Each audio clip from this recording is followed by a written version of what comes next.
बड़े ही जतन से पाली गई इकलौती औलाद ने बजाय बुढ़ापे का सहारा बनने के अपने पिता को घर से ही बाहर निकाल दिया। लाठी के सहारे तिल तिल कर चलने वाला वृद्ध पिता आंखों में आंसू लिए अपनी फरियाद लेकर एसएसपी कार्यालय पहुंचा। हर माँ बाप की इच्छा होती है कि उनकी औलाद बड़ी होकर उनके बुढ़ापे का सहारा बनेगी, उनके बुढ़ापे की लाठी बनेगी। लेकिन बदलते वक्त के साथ खून के रिश्तों के मायने भी बदलते जा रहे हैं। इसका जीता जागता उदाहरण है ये वृद्ध, जो औलाद होने के बावजूद भी बे औलाद होकर रह गया है। थाना हाईवे के ग्राम बिरजापुर के रहने वाले शिवचरण ने अपनी इकलौती औलाद को पालने के लिए मेहनत मजदूरी कर दिन रात एक कर दिए। ये आस लिए कि एक दिन उनका दुलारा बेटा उनके बुढ़ापे का सहारा बनेगा। इस आस पर शिवचरण ने अपने युवा और इकलौते बेटे की धूमधाम से और शान के साथ शादी की, ये सोच कर के उसके बहू और बेटा उसकी सेवा करेंगे। लेकिन हुआ कुछ और। बहू के घर में आते ही बेटे की आंखें बदल गईं। लिहाजा बहू बेटे ने मिलकर उसे घर से बाहर निकाल दिया। अब बेबस और पैरों से लाचार शिवचरण लोगों के घर के बाहर रात गुजारने और उनसे भीख मांगकर खाना खाने के लिए मजबूर है, जबकि बहू बेटा उसके ही द्वारा बनाए गए घर में ठाठ से रह रहे हैं।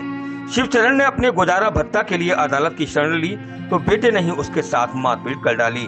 लाठी के सहारे तिल तिल कर चढ़ने वाला ये बूढ़ा बाप किस तरह से एसएसपी कार्यालय पहुंचा होगा, इसकी आप कल्पना भी कर सकते हैं। जब वृद्ध शिवचरण से बात की गई तो अपनी व्यथा बताते छलक पड़े उसकी आंखों से आंसू। मैं बिरजापुर से आया थाना हाईवे से और मुझे परेशानी है कि मैं किसी काम लायक तो हूँ नहीं। बहू बेटे से धन की वो अपेक्षा करते, हमें कुछ देता नहीं है, भीख मांग करके भी नहीं लाता है। अच्छा, तो मुझसे भीख मंगवाना चाहते और उनसे मारपीट भी करते रहते। कितने बेटे हैं आपके? ये कितने बेटे हैं आपके?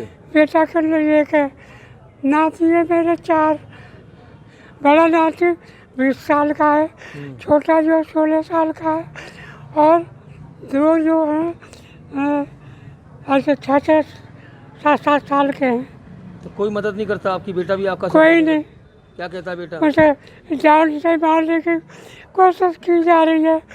अच्छा, मुझे कुछ ही दिन पहले जान से मार दिया होता और मुझे आग मिट्टी का तेल छिड़क आग लगा लेके। अच्छा, मैं वहाँ से चुपके से निकल आया 4 बजे। तो आप थाना हाईवे नहीं गए? अब मैं घर से बाहर रह रहा हूँ, भीख मांगता हूँ और खाता हूँ। मुझे बहुत परेशान किया जा रहा। आप थाना हाईवे गए? गया था, मेरी कोई सुनवाई नहीं की। क्या कह दिया वहाँ पर?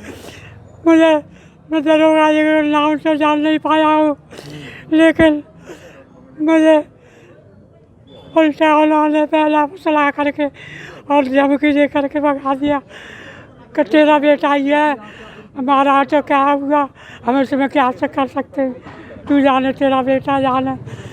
तो मैंने कोई रिपोर्ट नहीं करी और मैं अपने चोट के निशान दिखा भी रहा था, जब भी उनको कोई रहम नहीं आया, न कोई रिपोर्ट लिखी गई। तो आपके नाती भी और मैं बार बच गया था, नहीं तो मुझे जान से ही ख़त्म कर देते, जितना मैं जला देते मुझे।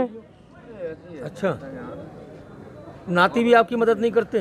अरे नाती मदद नहीं करते आपकी? नहीं, उन्होंने सबने एक सलाह कर रखी है। तो आप अपनी रात कहाँ गुजारते हो फिर? अरे आप अपने रात कहाँ गुजारते हो? कहाँ पर सोते हैं आप? कहाँ पर सोते हैं? मैं हाँ, सोता तो कभी कहीं सो जाता हूँ, कभी कहीं सो जाता हूँ और कुछ नहीं दिखा नहीं देता। कहीं नहीं सोता हूँ तो थाने पहुँच जाता हूँ, थाने सो जाता हूँ। तो खाना पीना कैसे होता है आपका? खाना पीना ये भीख मांग करके खाता पीता हूँ। बताओ, इकलौती औलाद कैसे जतन से पाला आपने? अरे इकलौती औलाद को बड़े जतन से पाला आपने। बहुत, और शादी भी की तो मैंने अकेले की तरह से धन फूका लगाया, कम से कम 2.5 लाख रुपया मैंने और उसकी शादी में लगा दिया। और जब मैंने अपने पेट पालन के लिए जो वक्त रोटी का सवाल डाला कोर्ट में, तो कोर्ट ने तो मेरे 2000 रुपये महीना बांध दिया है। लेकिन मुझे जो पैसे नहीं देता है, मारपीट करता रहता है, चाहे जब मन में आ जाती है। पत्नी है आपके? ये पत्नी है आपकी? पत्नी को आज जो है करीब 15-16 साल हो गई। आप अच्छा ये बताओ, आप क्या चाहते हो? आप ये क्या चाहते हो? मैं उसे अपनी संपत्ति से बेदखल करना चाहता हूँ और मैं अलग ही अपना जीवन व्यतीत करना चाहता हूँ। चाहे मुझे अपना घर बेचना आ जाए या किराए भाड़े से पालन करूँ अपने भरण पोषण का।